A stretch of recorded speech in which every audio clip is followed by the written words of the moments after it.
اگر ہم چاہتے ہیں کہ مذہب اسلام کی وہ کھوئی ہوئی رفت، ہم اگر چاہتے ہیں کہ مذہب اسلام کی وہ کھوئی ہوئی عظمت پھر ہم سے بحال ہو جائے، پھر ہمارے درمیان وہ لوٹ آئے، تو چاہیے کہ ہمارے ماں باپ کو بھی چاہیے کہ وہ اپنے اخلاق و کردار میں، اپنے عادت و اطوار میں تبدیلی لے کر آئیں۔ جس دن ہمارے ماں جو خدیجہ جیسی اولاد پیدا کرنا شروع کر دے، جس دن ہماری مائیں غوث پاک جیسی اولاد پیدا کرنا شروع کر دے، جس دن ہماری مائیں قطب الدین بختیار کاکی جیسا اولاد پیدا کرنا شروع کر دے، جس دن ہماری مائیں اشرف الاولیاء جیسی اولاد پیدا کرنا شروع کر دے، اس دن سے ہمارے سماج اور معاشرے میں انقلاب ضرور پیدا ہوتا نظر آئے۔ سبحان اللہ، سبحان اللہ۔ لیکن اور دوسری چیز، آج ہم لوگ اپنے بچوں کو بحیثیت فرد تیار کرتے ہیں۔ ہم لوگوں کا مقصد یہ ہے کہ میرا بیٹا صرف تیار ہو،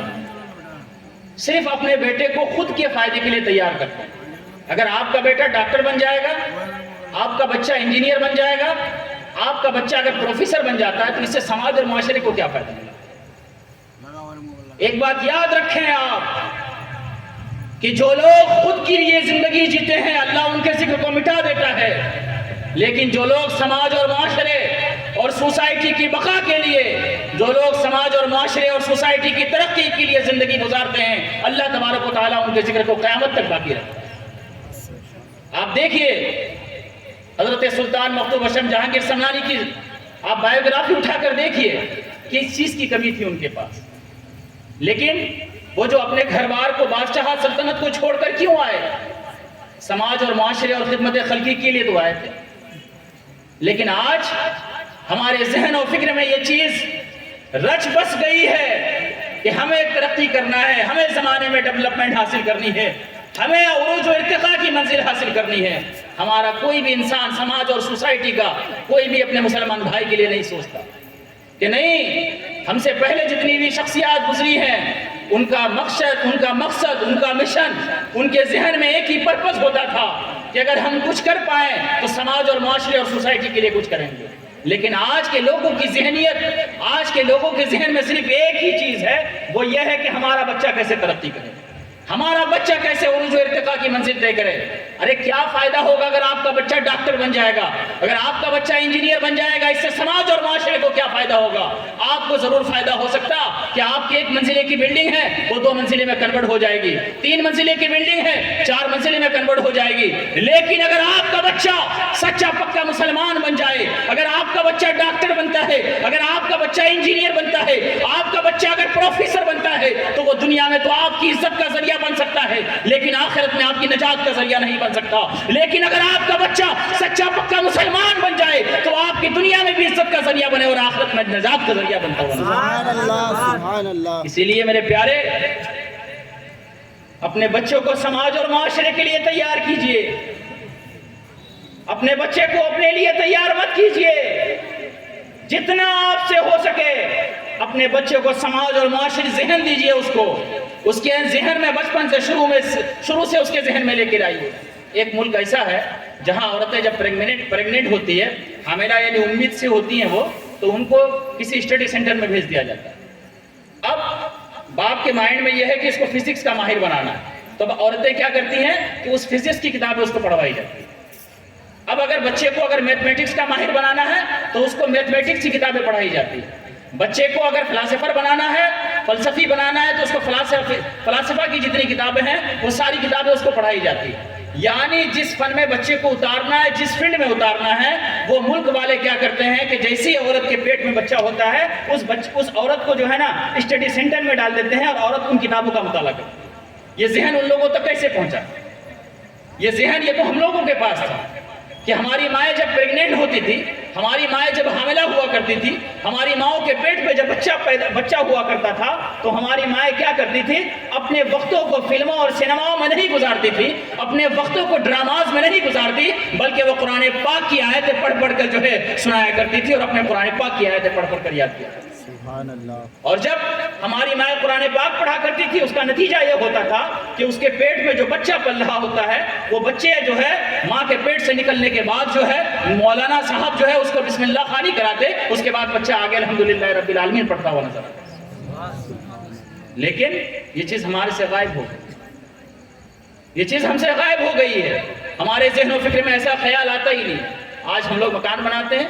مہمان کے لیے الگ روم بناتے ہیں، فلاں بیٹی کے لیے الگ روم بناتے ہیں، فلاں اس کے لیے فلاں روم، اس کے لیے گیسٹ روم، اس کے لیے ڈائننگ روم، یہ روم وہ روم، طرح طرح کا روم بناتے ہیں. لیکن ہمارے خیال میں آتا ہی نہیں کہ نماز کے لیے ایک روم بنائیں.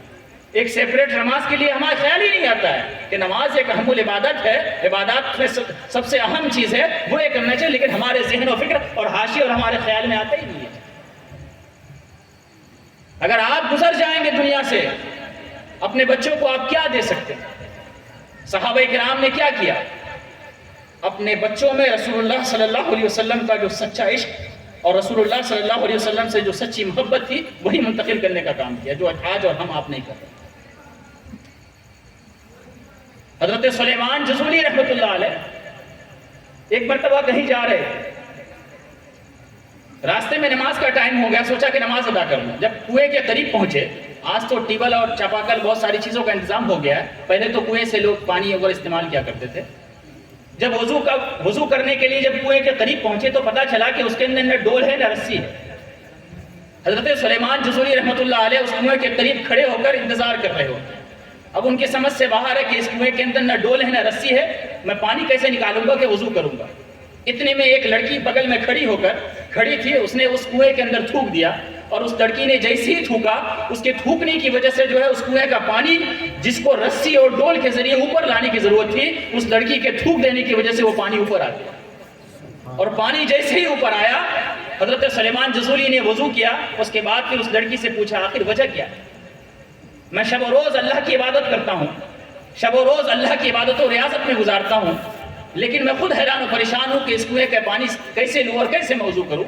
لیکن تمہاری تھوک کے اندر اتنی تاثیر کہاں سے آئی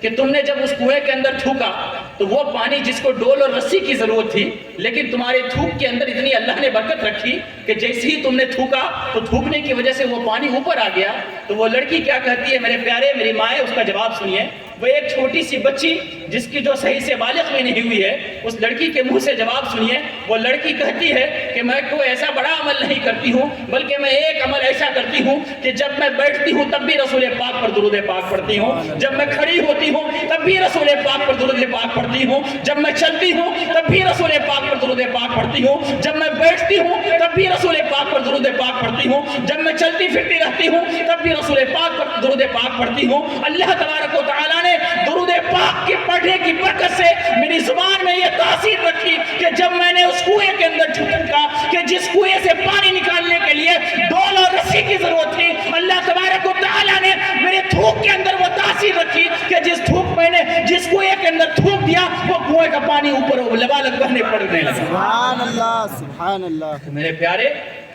کہاں چلا گیا؟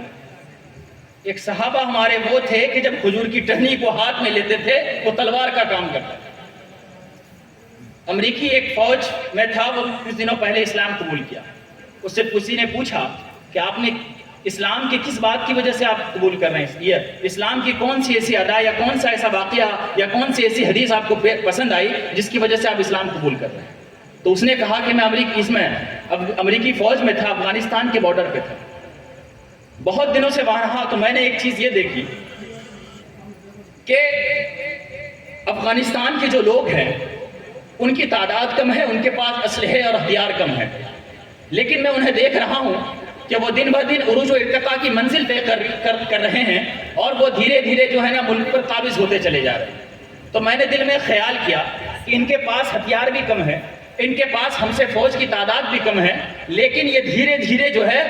عروج و ارتقاء اور ترقی کی منازل طے کر رہے ہیں. جب میں نے بہت غور کیا تو میں اس نتیجے پر پہنچا کہ ان کے پاس نہ اسلحے کی طاقت ہے، نہ ان کے پاس افواج کی طاقت ہے، زیادہ فوج کی طاقت ہے، بلکہ ان کے پاس جو طاقت ہے جو انہیں ہر محاذ پر ہر موڑ پر غلبہ حاصل کرنے کے لیے موقع دے رہی ہے، وہ ایمان کی طاقت ہے.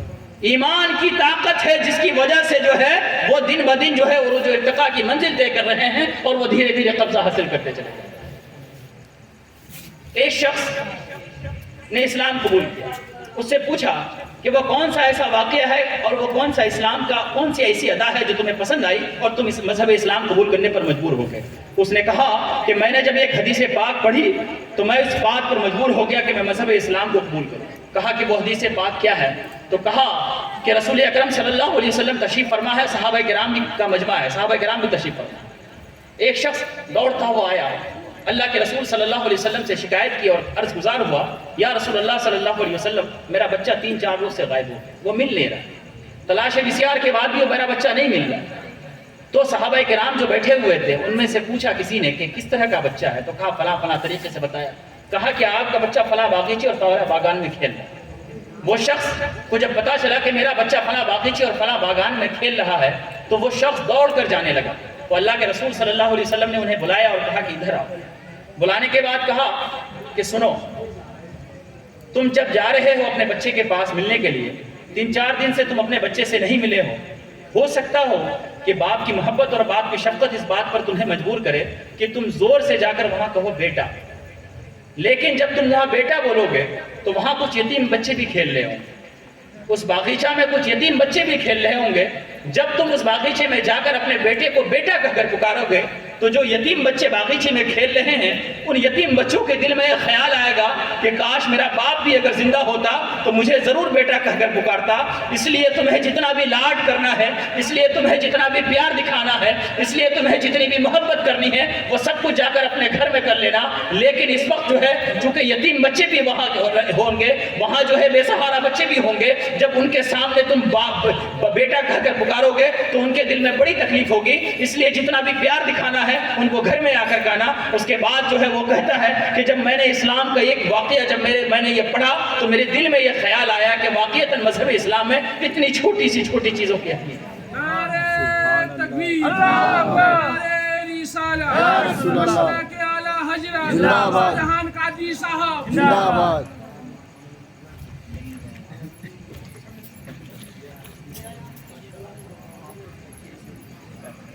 تو میرے پیارے،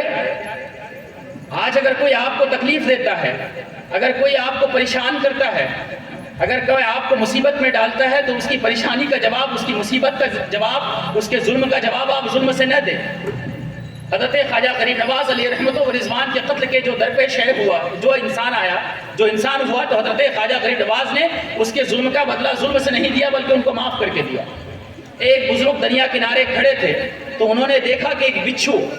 پانی کے اندر ڈوب رہا ہے۔ ان کے دل میں یہ خواہش پیدا ہوئی کہ اس بچھو کو اٹھا کر جو ہے میں تاکہ سوکھے پہ کر دوں تاکہ اس کی جان بچ جائے۔ حضرت وہ بزرگ نے کیا کیا کہ اس بچھو کو اٹھا کر ایک لکڑی کے اوپر رکھ دیا، لیکن اس بچھو کو جیسے ہی اٹھایا تو بچھو نے ان کے ہاتھ پہ ڈنک مار دیا، ان کے ہاتھ کو کاٹ دیا۔ اس کے بعد اس بزرگ نے کیا کیا، وہ اتر کر بچھو اس تخت سے پھر نیچے چلا گیا۔ بزرگ نے کیا کیا، پھر اس بچھو کو اٹھا کر پھر اس تخت پہ رکھ دیا، لیکن جیسے ہی وہ بزرگ اس بچھو کو اٹھاتے تو بچھو ان کو ڈنک مارتا کاٹتا۔ اس طرح کرتے کرتے اس بچھو نے 7 مرتبہ اس بزرگ کو ڈنک مارا، کاٹا۔ ایک شخص بغل میں کھڑا تھا، کہا کہ آخر ماجرا کیا ہے، آخر بات کیا ہے کہ یہ بچھو آپ کو بار بار ڈنک مار رہا ہے، یہ بچھو آپ کو بار بار کاٹ رہا ہے لیکن آپ تب بھی اس کی جان بچا رہے ہیں، آخر اس کی وجہ کیا ہے، اس کے پیچھے راز کیا ہے؟ تو میرے پیارے اس بزرگ کا جواب سنیے۔ وہ بزرگ کہتے ہیں کہ یہ بچھو اپنی خراب فطرت کی وجہ سے، یہ اپنی خراب عادت کی وجہ سے ایسا کر رہا ہے، لیکن مجھے میری شریعت اور میرے نبی اکرم صلی اللہ علیہ وسلم کا اخلاق و کردار اس بات کا حکم نہیں دیتا کہ جو تمہیں تکلیف پہنچاؤ اس کے تکلیف کا جواب تم تکلیف سے دو۔ ہماری شریعت اس بات کا حکم نہیں دیتی کہ اگر کوئی ہمیں ظلم کر رہا، ہم پر ظلم کر رہا ہے تو اس کے ظلم کا جواب ظلم سے دو، بلکہ وہ اپنی خراب عادت اور اپنی خراب فطرت کی وجہ سے جو ہے وہ ایسا کر رہا ہے۔ اور میرے نبی کی سیرت، ہمارے نبی کا کردار، ہمارے نبی کا اخلاق اور کیریکٹر ہمیں اس بات پہ بار بار مجبور کر رہا ہے کہ اگر وہ تکلیف پہنچاتا ہے پہنچانے دو، اگر وہ تمہیں ڈنک مارتا ہے مارنے دو، اگر وہ تمہیں کاٹتا ہے کاٹنے دو، لیکن تب بھی تو اگر ڈوبتے ہوئے کو سہارا دو، ڈوبتے ہوئے کہ تم جان بچاؤ۔ آج ہمیں ضرورت ہے، جہاں تک طرح طرح کے لوگ مذہب اسلام پر طرح طرح کے حملے کر رہے ہیں، مذہب اسلام کو مٹانے کی سازشیں رچ رہے ہیں، اس وقت ضرورت ہے کہ ہم تمام لوگوں کے سامنے سنت نبی کو عام کریں، سنت نبی کا پرچار کریں۔ میں آپ کو ایک چھوٹی سی مثال دیتا ہوں کہ آپ سنت نبی کو کیسے عام کر سکتے ہیں۔ آپ بازار جائیں اور بازار جانے کے بعد دکاندار سے، شاپ کیپر سے ایک 20 روپے کی بوتل خریدیں، اور خریدنے کے بعد جو ہے آپ کیا کریں، کھڑے ہو کر پانی پینا اگر شروع کر دیں ایک وہ شخص جس کے پاس نہ مذہب اسلام کی تعلیم ہے، نہ میرے نبی کا کلمہ پڑھنے والا ہے، نہ میرے نبی کی سنت سے وہ واقف ہے، وہ شخص بھی اگر وہ جائے اور بازار سے کھڑے ہو 20 روپے کی بوتل وہ بھی خریدے، وہ بھی 20 روپے کا پانی کا بوتل خریدے، اور خریدنے کے بعد وہ بھی اگر کھڑے ہو کر پینے لگے، تو آپ میں اور اس انسان میں کیا فرق ہے؟ آپ کے نبی اور ہمارے نبی کی تعلیم یہ آپ کو بتاتی ہے اور یہ کہتی ہے کہ جب بھی پانی پیو بیٹھ کر پانی پیو، اس لیے کہ بیٹھ کر پانی پینا سنت ہے اور کھڑے ہو کر پانی پینا شیطان کا کام ہے۔ اگر آپ مسلمان ہو کر آپ کے پاس اور ہمارے پاس نبی کی تعلیم ہے، آپ کے پاس اور ہمارے پاس جو ہے نبی کی تعلیم ہے، اور ان ساری چیزوں کے ہونے کے باوجود اگر ہم بازار سے جا کر اگر کھڑے ہو کر 20 روپے کا بوتل خرید کر اگر ہم کھڑے ہو کر پانی پیے، تو وہ شخص جو نہ مذہب اسلام کو جانتا ہے، نہ مذہب اسلام کی تعلیمات سے واقف ہے، اگر وہ شخص بھی کھڑے ہو کر پانی پیے گا تو ہم میں اور آپ میں کیا فرق ہے؟ اس میں ہم میں اور اس میں کیا فرق ہے؟ اس لیے ضرورت ہے ایسے اس وقت جو ہندوستان کے اندر حالات چل رہے ہیں، ایسے محاذ پر ضرورت ہے کہ ہم سنت نبوی کو عام کریں۔ ہم اس وقت جو ہے کیا کریں، جب بازار سے شاپ کیپر سے اور دکاندار سے جب بوتل خریدیں تو وہاں بیٹھ کر پانی پئیں،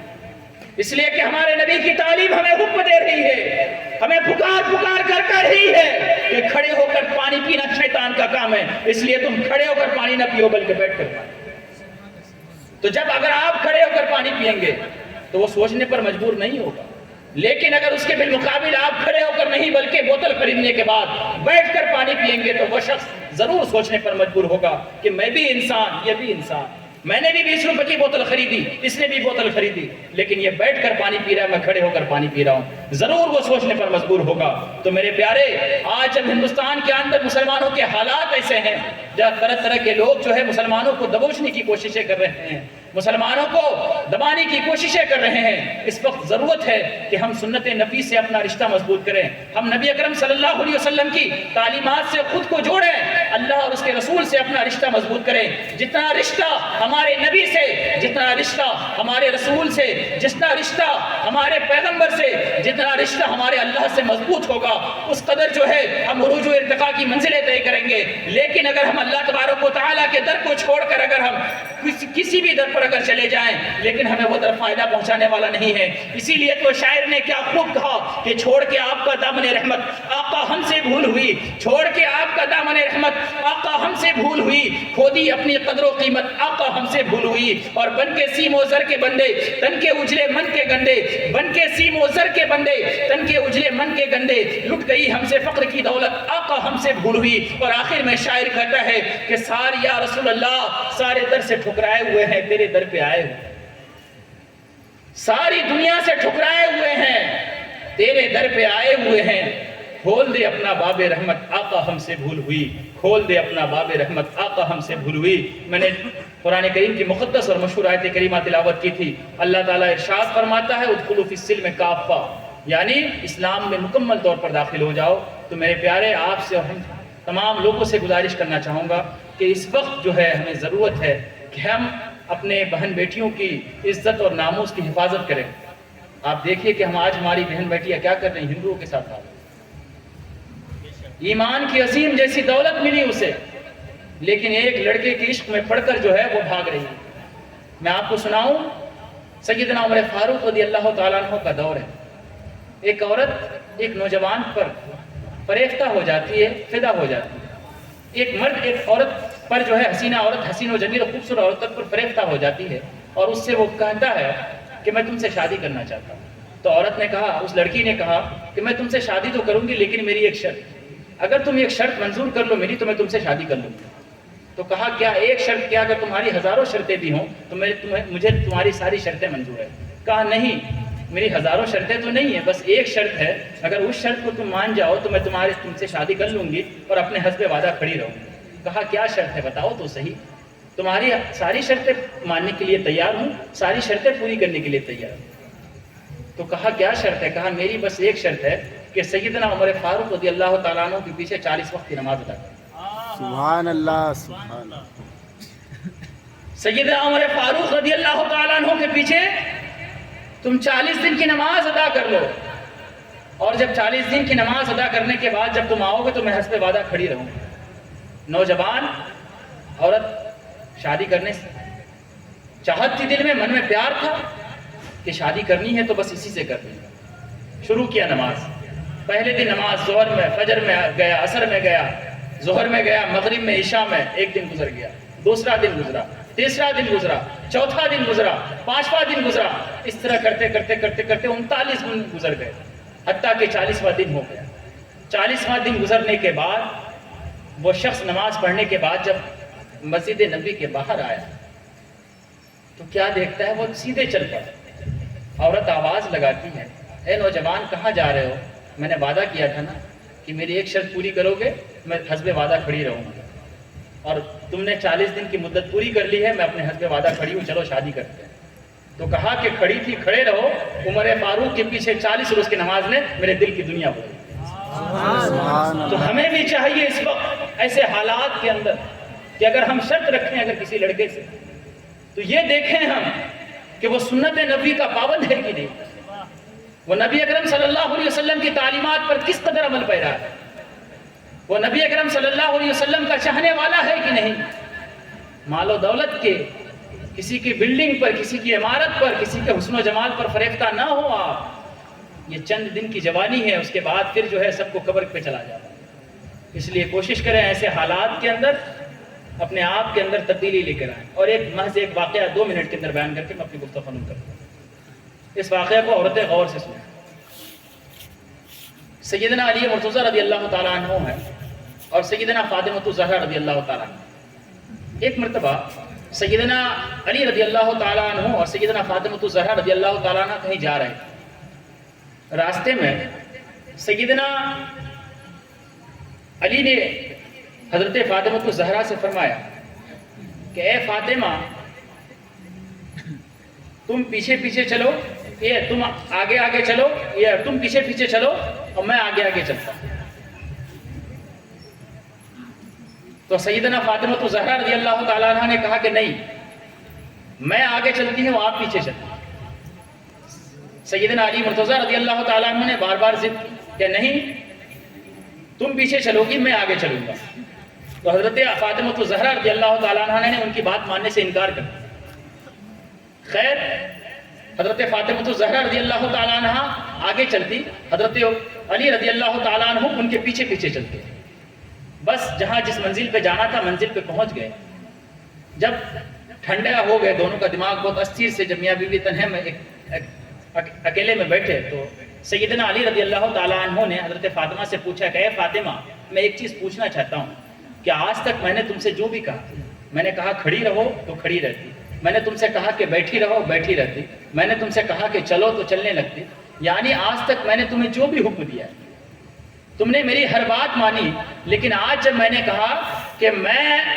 آگے چلتا ہوں تم پیچھے چلنا، لیکن تم نے اس بات کو ماننے سے انکار کر دیا۔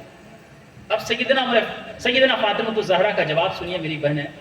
کیا جواب دیتی ہیں سیدنا فاطمہ الزہرا رضی اللہ تعالیٰ عنہ۔ سیدنا فاطمہ الزہرا رضی اللہ تعالیٰ عنہ فرماتی ہیں اور کہتی ہیں، اے میرے پیارے شوہر، بات در حقیقت یہ ہے کہ میں آپ کے حکم کی نافرمانی نہیں کر رہی، بات در حقیقت یہ ہے کہ میں نہیں چاہتی تھی کہ میرے قدم جہاں پہ پڑے وہاں کسی غیر محرم کا قدم پڑے۔ سبحان اللہ، سبحان اللہ۔ تو میں یہ چاہتی تھی کہ میرے قدم جہاں پڑے وہاں کسی غیر محرم کا قدم نہ پڑے، بلکہ میرے شوہر کا قدم وہاں پہ پڑے۔ اسی وجہ سے میں چاہتی تھی کہ میں آگے چلوں اور آپ پیچھے پیچھے چلیں، تاکہ اگر کسی غیر محرم کا قدم میرے قدم کے اوپر نہ پڑے۔ تو یہ سوچ و فکر تھی ان کے اندر، یہ ذہن کے اندر یہ چیزیں جب تھی تو پھر اولادیں اچھی پیدا ہوتی تھی، تو سماج اور معاشرے میں ایک انقلاب پیدا ہوتا ہے۔ جب ہماری ماں بہنوں کے اندر کی سوچ میں جب تبدیلی آ گئی، فکر میں تبدیلی آ گئی، تو پھر یہ ماحول دھیرے دھیرے خراب ہو۔ ارے ہم سماج اور معاشرے کو کچھ نہیں، ایک اچھا بچہ سب دے سکتے ہیں، ایک اچھا بچہ پورے معاشرے کو، بلکہ پوری سوسائٹی کو کیا، پورے ضلع کو کے اندر بہتری لانے کے لیے کافی ہے۔ ایک بچہ آپ کو اچھا دیجیے، ایک بچہ اچھا دیجیے۔ آپ کے پیٹ میں اگر بچہ ہو، اس وقت سیریل سے، موویز سے، ڈراماز سے، جتنی غلط چیزیں ہیں، گندی چیزیں، اپنی زبان کو کنٹرول کر کے ایک اچھا بچہ پیدا کیجیے۔ اس لیے کہ ماں کے پیٹ کے اندر جو بچہ پیدا ہوتا ہے اس کے وہی ماں اگر اچھے کردار کی حامل ہوگی، اگر ماں اگر اچھے کام کرے گی، سارا اثر اس کے بچے کے اوپر۔ ڈاکٹر حضرات یہ کہتے ہیں کہ جب عورتیں جب حمل سے ہوں، امید سے ہوں، تو کہتے ہیں کہ ایسی عورتوں کو ٹینشن مت دو، اس کا اثر اس کے بچے پہ پڑتا ہے۔ تو جب ایک بچے پر اس کے ماں کا ٹینشن اس کے سر میں ہو تو اس کے بچے پر جب اس کا اثر پڑ سکتا ہے، تو ماں اگر کرے، اگر کوئی ایکٹیویٹی اگر کرے یا کوئی کام کرے تو کیا اس کا اثر اس کے بچے پر نہیں پڑے؟ تو اسی لیے ضرورت ہے اس وقت کہ اپنے اندر تبدیلی لے کے آئیے، اپنے اندر بیداری پیدا کیجیے، اپنے آپ کو تبدیل کیجیے، چینج کیجیے آپ، تبھی جا کر انشاءاللہ عز و جل ہم امید کرتے ہیں اور رب تبارک و تعالیٰ سے دعا کرتے ہیں کہ اللہ تبارک و تعالیٰ ہمیں اور آپ کو ان تمام باتوں پر عمل کرنے کی توفیق رفیق عطا فرمائے۔ السلام علیکم و رحمۃ اللہ وبرکاتہ۔ وعلیکم السلام